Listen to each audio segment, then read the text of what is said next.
Тәрбиялык саат. Сабактын темасы: жоопкерчиликсиз эркин болууга мүмкүнбү? Сабактын максаты окуучулар менен эркиндик жана жоопкерчилик сөздөрүнүн маанисин талкуулайбыз. Бул түшүнүктөрдүн адам жашоосундагы маанисин ачык көрсөтөбүз. Адамдардын көпчүлүгү эркиндиктен жана жоопкерчиликтен коркушат. Бирок бул чынбы? Келгиле, анда эркиндик деген эмне экендигин карап көрөлү. Бул суроого ар бир адам ар кандай жооп берет. Эркиндик мен үчүн жеке адамдын көз карандысыздыгы, ал өзүнүн иш аракетин тандоодо көрүнөт. Бирок коомдо жашап жатып, андан таптакыр эле эркин болуу мүмкүн эмес. Себеби бир адамдын эркиндиги экинчи адамдын эркиндиги башталган жерде бүтөт.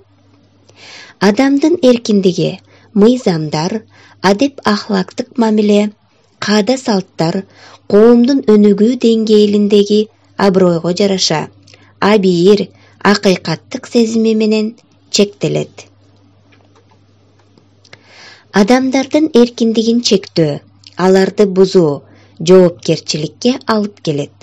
Жоопкерчилик деген эмне?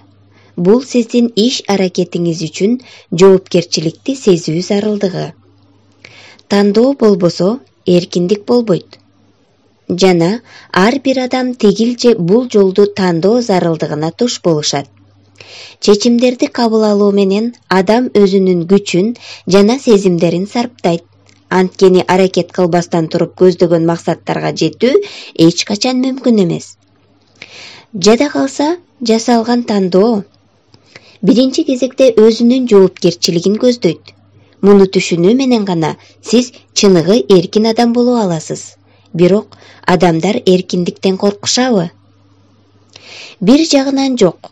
Эгерде адамдар эркиндиктен жана жоопкерчиликтен корксо, анда тарыхта эч кандай революция болбойт эле.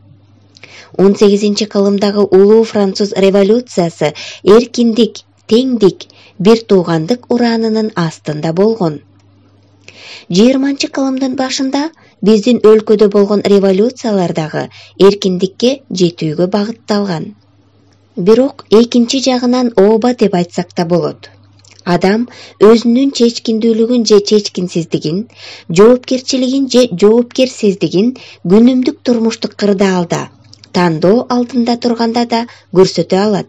Көбүнчө адам олку-солку болуп, конкреттүү чечим кабыл ала албай, ката кетирүүдөн коркуп, аны башкаларга өткөрүп берет.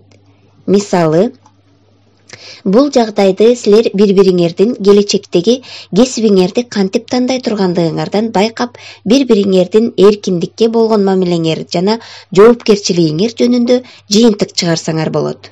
Карап турсаңар, көпчүлүгүңөр азыраак жоопкерчиликтүү, бирок жакшы айлык маяны ала турган жумуш ээси болгуңар келет. Ошондуктан мына ошондой адестикти окууну издейсиңер. Же ата-энеңер, досторуңар, тааныштарыңар көрсөткөн жакка ойлонбостон барасыңар. Эмне себептен деп ойлойсуңар? Кээ бир адамдар юрист кесибин тандашат. Анткени мындай адамдар коомдогу адилеттүүлүктөн, мыйзамдуулуктан жана жоопкерчиликтен коркушпайт. Коомдогу мыйзамдуулук анын ишмердүүлүгүнөн көз каранды болот. Ошентип, эгерде адамдардын көпчүлүгү көз карандысыз жана аң сезимдүү тандоо жасабаса, анда алар эркиндиктен коркушат да, ошондуктан алар жоопкерчиликтен да четтеп калышат. Мындай адамдардын аракеттеринин урааны эркиндик жок, жоопкерчилик жок деп атоого болот. Эркин болуу жана жоопкерчиликти алуу оңой эмес. Ошондуктан көпчүлүк адамдарга баш ийүү кыйла жеңилирээк болуп эсептелет.